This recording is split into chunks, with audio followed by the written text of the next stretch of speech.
നമ്മുടെ ഇന്ത്യൻ നാവികസേനയ്ക്ക് അടുത്തതായി എത്തിച്ചേരാൻ പോകുന്നത് anti submarine warfare shallow water craft ആണ്, അതായത് മാഹി. ഈ വരുന്ന നവംബർ 24-ന് മാഹി നമ്മുടെ ഇന്ത്യൻ നാവികസേനയുടെ ഭാഗമായി തീരുകയാണ്.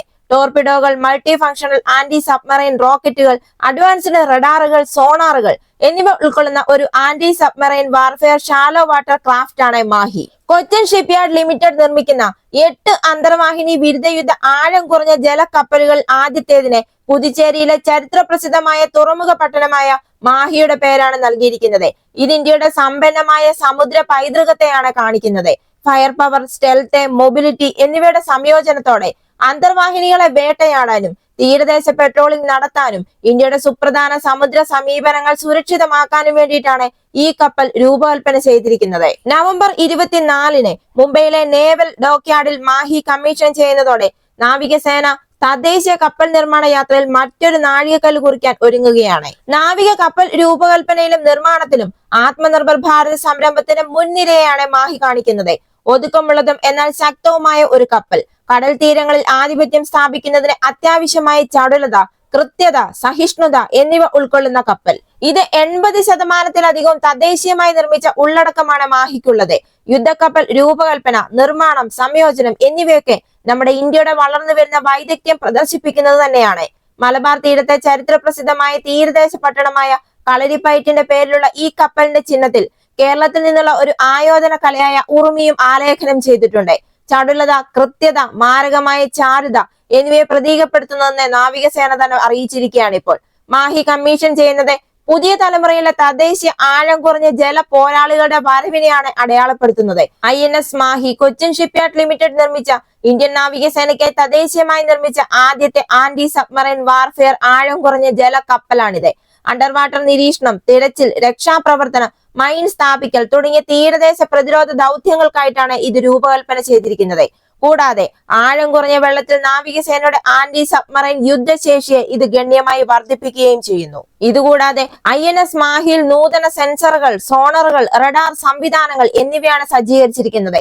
കൂടാതെ ടോർപിഡോകളും മൾട്ടി ഫംഗ്ഷണൽ ആന്റി സബ്മറൈൻ റോക്കറ്റുകളും കൊണ്ടാണ് ഇത് സജ്ജീകരിച്ചിരിക്കുന്നത്. ഈ കപ്പലിന് ഏകദേശം 78 മീറ്റർ നീളമുണ്ട്. ഏകദേശം 1100 ടൺ സ്ഥാനചലനവുമുണ്ട്. അതേപോലെ തന്നെ നമ്മുടെ ഇന്ത്യയുടെ പ്രതിരോധ ശേഷിക്ക് വലിയ ഉത്തേജനം നൽകിക്കൊണ്ട് ഇന്ത്യൻ കരസേനയും ഇന്ത്യൻ വ്യോമസേനയും 16 തദ്ദേശീയ ലേസർ അധിഷ്ഠിത ആന്റി ഡ്രോൺ സംവിധാനങ്ങൾ ഉൾപ്പെടുത്താൻ ഒരുങ്ങുകയാണ്. 10 കിലോവാട്ട് ഉയർന്ന ഊർജ്ജ ലേസർ ഉപയോഗിച്ച് പ്രവർത്തിക്കുന്ന ഈ അത്യാധുനിക സംവിധാനങ്ങൾക്ക് 2 കിലോമീറ്റർ വരെ ദൂരത്തിലുള്ളവയെ ആക്രമിക്കാൻ സാധിക്കും. അതായത് മുൻപെയുള്ള മോഡലുകളുടെ ഇരട്ടിയിലധികം ദൂരത്തിൽ ഇവയ്ക്ക് പ്രവർത്തിക്കാൻ സാധിക്കും. ഈ സംവിധാനം എന്ന് പറയുന്നത് പ്രത്യേകിച്ചും UAV-കളെ കൃത്യമായി കണ്ടെത്താനും ട്രാക്ക് ചെയ്യാനും നിർവീര്യമാക്കാനും വേണ്ടിയിട്ടാണ് രൂപകൽപ്പന ചെയ്തിരിക്കുന്നത്. മേക്ക് ഇൻ ഇന്ത്യ സംരംഭത്തിന്റെ ഭാഗമായി പ്രതിരോധ ഗവേഷണ വികസന സംഘടനയും ഭാരത് ഇലക്ട്രോണിക്സ് ലിമിറ്റഡും സംയുക്തമായി വികസിപ്പിച്ചെടുത്തതാണ് ഈ സംവിധാനങ്ങൾ. ഈ സംവിധാനങ്ങൾ ഘടിപ്പിക്കുന്നത് വാഹനത്തിലാണ്. ഇവയ്ക്ക് റഡാർ, ഇലക്ട്രോ ഓപ്റ്റിക്കൽ സെൻസറുകൾ, അതേപോലെ തന്നെ 5 മുതൽ 8 കിലോമീറ്റർ വരെ ദൂരെയുള്ള ഡ്രോണുകളെ വരെ കണ്ടെത്താൻ സാധിക്കും. ഇതിനെ കണ്ടെത്താൻ കഴിവുള്ള ഇൻഫ്രാറെഡ് ഡിറ്റക്ടറുകൾ എന്നിവ സംയോജിപ്പിച്ചാണ് ഇത് വികസിപ്പിച്ചെടുത്തിരിക്കുന്നത്. Soft kill, electronic jamming, hard kill, laser disabling എന്നീ ഇരട്ട തന്ത്രങ്ങളാണ് ഈ സംവിധാനങ്ങൾ ഉപയോഗിക്കുന്നത്. ഇപ്പോൾ ഈ സംവിധാനങ്ങളുമായി മുന്നോട്ട് പോകാൻ ഇന്ത്യക്ക് തെളിയിക്കപ്പെട്ട, അതായത് സമീപകാല സംഘർഷങ്ങളിൽ തെളിയിക്കപ്പെട്ട ഒരു പശ്ചാത്തലം തന്നെയാണ് ഇന്ത്യക്കുള്ളത്. അതുകൊണ്ട് തന്നെയാണ് ഇന്ത്യ ഇപ്പോൾ ഇങ്ങനെ ഒരു തീരുമാനവുമായി മുന്നോട്ട് പോകുന്നത്. അതായത് 2025 മെയ് മാസത്തിലെ ഓപ്പറേഷൻ സിന്ദൂരിൽ എതിരാളികൾ വിന്യസിച്ച 100 കണക്കിന് ലോ റഡാർ ക്രോസ് സെക്ഷൻ ഡ്രോണുകളെ ഈ ആന്റി ഡ്രോൺ സംവിധാനങ്ങൾ വിജയകരമായിട്ടാണ് നിർവീര്യമാക്കിയത്. അതുകൊണ്ട് തന്നെ ഇപ്പോൾ നിലവിലുള്ള ഈ സംവിധാനങ്ങൾ കൂടാതെ DRDO കൂടുതൽ ശക്തമായ ലേസർ ആയുധങ്ങളാണ് വികസിപ്പിച്ചുകൊണ്ടിരിക്കുകയാണ്. ഫിക്സഡ് വിംഗ് വിമാനങ്ങൾക്കും ഡ്രോണുകൾക്കും എതിരെ ശേഷി പ്രകടിപ്പിക്കുന്ന 5 കിലോമീറ്റർ പരിധിയുള്ള 30 കിലോവാട്ട് സിസ്റ്റം, അതേപോലെ തന്നെ അതിവേഗ മിസൈലുകളെയും വിമാനങ്ങളെയും പ്രതിരോധിക്കാൻ വികസിപ്പിച്ചുകൊണ്ടിരിക്കുന്ന 20 കിലോമീറ്റർ ദൂരപരിധിയുള്ള 300 കിലോവാട്ട് സൂര്യ ലേസർ എന്നിവ ഇതിൽ ഉൾപ്പെടുന്നു. ഇതിപ്പോൾ വിജയിക്കുകയാണെങ്കിൽ ഉയർന്ന ഊർജ്ജ ലേസർ ഡയറക്ട് എനർജി ആയുധങ്ങൾ വിന്യസിക്കുന്ന അമേരിക്ക, ചൈന, റഷ്യ എന്നിവ ഉൾപ്പെടെയുള്ള രാജ്യങ്ങളുടെ എലൈറ്റ് ഗ്രൂപ്പിൽ ഇന്ത്യയും ചേരും. അതേപോലെ തന്നെ ഇന്ത്യയെ കൂടെ വിഷമത്തിലാക്കുന്ന മറ്റൊരു വാർത്തയാണ് റഷ്യയുടെ ഏകദേശം 4 S-400 മിസൈൽ സംവിധാനം ഉക്രൈൻ തകർത്തു എന്നാണ് ഉക്രൈൻ സൈന്യം ഇപ്പോൾ അവകാശപ്പെടുന്നത്.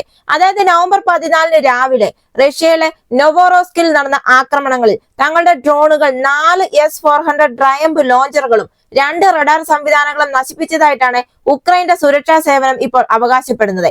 ഇത് റഷ്യയ്ക്ക് ഒരു കനത്ത തിരിച്ചടിയായിട്ടാണ് ഇവർ ഇപ്പോൾ കണക്കാക്കപ്പെടുന്നത്. ലോകത്തിലെ തന്നെ ഏറ്റവും ശക്തമായ വ്യോമ പ്രതിരോധ സംവിധാനമായ S-400 മിസൈൽ സംവിധാനങ്ങൾ പലതവണ നശിപ്പിച്ചതായി ഉക്രൈൻ ഇതിനു മുമ്പും അവകാശപ്പെട്ടിട്ടുണ്ട്. S-400 മിസൈൽ സംവിധാനം റഷ്യ, ചൈന, തുർക്കി, ഇന്ത്യ എന്നീ രാജ്യങ്ങൾ ഉപയോഗിക്കുന്നുമുണ്ട്. ഇത് നശിപ്പിച്ചതായിട്ടുള്ള ഉപഗ്രഹ ചിത്രങ്ങളെ സ്ഥിരീകരിച്ചിട്ടാണ് ഇവരിപ്പോൾ ഈ ഒരു അവകാശവാദവുമായി മുന്നോട്ടെത്തിയിരിക്കുന്നത്. കുബാൻ റെഡ് ബാനർ റെജിമെന്റിന്റെ ഒരു സൈനിക യൂണിറ്റിന്റെ കോമ്പൗണ്ടിലാണ് ഈ വ്യോമ പ്രതിരോധ സംവിധാനം സ്ഥിതി ചെയ്യുന്നത്.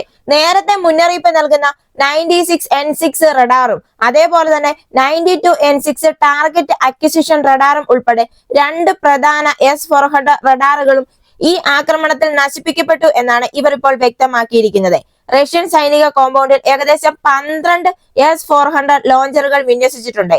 ആക്രമണത്തിൽ കൂടുതൽ S-400 യൂണിറ്റുകൾക്ക് കേടുപാടുകൾ സംഭവിച്ചിരിക്കാനുള്ള ശക്തമായ ഒരു സാധ്യതയും ഉക്രൈനിലെ സൈന്യം ഇപ്പോൾ പ്രകടിപ്പിച്ചിരിക്കുകയാണ്. റിപ്പോർട്ടുകൾ പ്രകാരം ഉക്രൈനിന്റെ main intelligence directorate, special operation force, state border guard service എന്നിവയുമായി സഹകരിച്ചിട്ടാണ് SBU ഈ ദൗത്യം നടത്തിയിരിക്കുന്നത്. അതായത് ചുരുക്കി പറഞ്ഞാൽ റഷ്യയുടെ വ്യോമ പ്രതിരോധ സംവിധാനങ്ങളെയാണ് ഉക്രൈൻ ലക്ഷ്യമിട്ടിരുന്നത്. റഷ്യൻ സൈന്യത്തിന്റെ സുപ്രധാന സൈനിക അടിസ്ഥാന സൗകര്യ, ലോജിസ്റ്റിക് വിതരണ കേന്ദ്രങ്ങളെ സംരക്ഷിക്കുന്ന വ്യോമ പ്രതിരോധ സംവിധാനങ്ങളെയാണ് ഇവർ നശിപ്പിച്ചത്.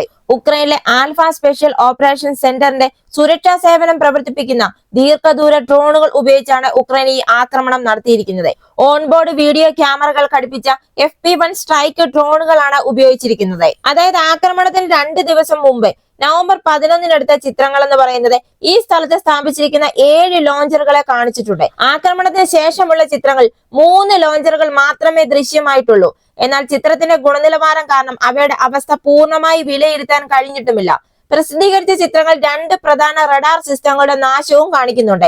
ഈ റഡാറിലെ 92N6 യൂണിറ്റ് എന്ന് പറയുന്നത് S-400 മിസൈലുകൾക്ക് ലക്ഷ്യപ്രകാശമാണ് നൽകുന്നത്. കൂടാതെ സിസ്റ്റത്തിന്റെ ഏറ്റവും നിർണായക ഘടകമായി കണക്കാക്കപ്പെടുന്നതും ഈ റഡാറാണ്. ഇതിന്റെ നഷ്ടം ഫലപ്രദമായി മുഴുവൻ ബാറ്ററിയെയും പ്രവർത്തനരഹിതമാക്കുകയും ചെയ്യും. സൈനിക കോമ്പൗണ്ടിന് കുറുകെ ഏകദേശം 12 S-400 ലോഞ്ചറുകൾ സ്ഥാപിച്ചിട്ടുണ്ട് എന്നും ആക്രമണത്തിൽ പലതിനും അധിക നാശനഷ്ടങ്ങൾ സംഭവിച്ചിരിക്കാമെന്നുമാണ് ഉക്രൈൻ ഉദ്ധരിച്ച സ്രോതസ്സുകൾ പറയുന്നത്. ഇവിടുത്തെ തന്നെ ഷെഷ്കാരിസ് എണ്ണ ടെർമിനലിനെ ഉക്രൈൻ പ്രതിരോധ സേന ലക്ഷ്യമിട്ട അതേ ഓപ്പറേഷനിലാണ് ഈ S-400 സൈറ്റിന് നേരെയും ആക്രമണം നടന്നിരിക്കുന്നത്. നേരത്തെ നൊവോറോസിസ്കിലെ ഷെഷ്കാരിസ് എണ്ണ ടെർമിനൽ ഉക്രൈനിൽ നടത്തിയ ആക്രമണം കീ ലോഡിംഗ്, പമ്പിംഗ്, അടിസ്ഥാന സൗകര്യങ്ങൾ എന്നിവ പ്രവർത്തനരഹിതമാക്കിയിരുന്നു. ഇതുമൂലം റഷ്യയെ ക്രൂഡ് ഓയിൽ കയറ്റുമതി നിർത്തിവെക്കാൻ നിർബന്ധിതരാക്കുകയും ചെയ്തു. നവംബർ 15-ന് ടെർമിനൽ ടാങ്കറുകൾ ഇല്ലാത്തതിനാൽ പൈപ്പ് ലൈനുകൾക്കും 2 പ്രധാന ബർത്തുകൾക്കും കേടുപാടുകൾ സംഭവിച്ചതായി ചിത്രങ്ങൾ കാണിക്കുന്നുണ്ട്. ഇതേപോലെയുള്ള പ്രതിരോധ വാർത്തകൾ അറിയുന്നതിന് വേണ്ടി മറക്കാതെ തന്നെ ഈ ചാനൽ സബ്സ്ക്രൈബ് ചെയ്യുക. ഈ വീഡിയോ ഇഷ്ടമായെങ്കിൽ ഒരു ലൈക്ക് തരിക. മറ്റൊരു വീഡിയോയുമായി വീണ്ടും കാണാം.